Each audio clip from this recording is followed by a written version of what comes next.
Subrani saklomo tong thai ang mano tong gosak no ya fare poito ang klai Subrani saklomo tong thai ang mano tong gosak no ya fare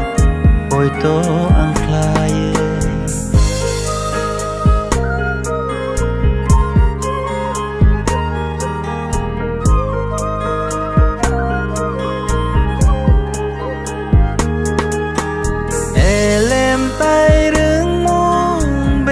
Gisu ni thani se pai flya lang ma bo abo Gisu ni thani se elem tai rung mung be bak Gisu ni thani se pai flya lang ma bo abo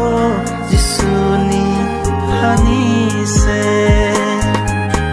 ano khorai nai ano nakarnai subrai Jisu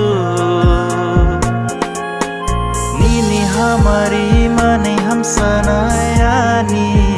lang mamol brum brum ano khorai nai ano nakarnai subrai Jisu Nini hamari mane ham sanayani lang mamol brum brum oh no no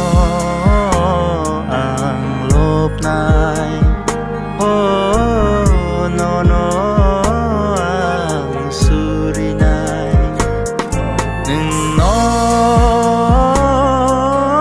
ani kiching kaham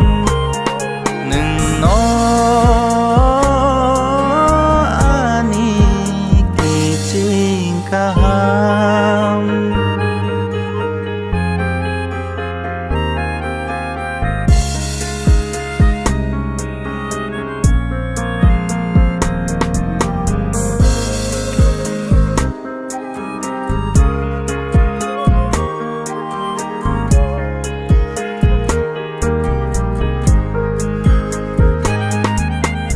oi to klai mani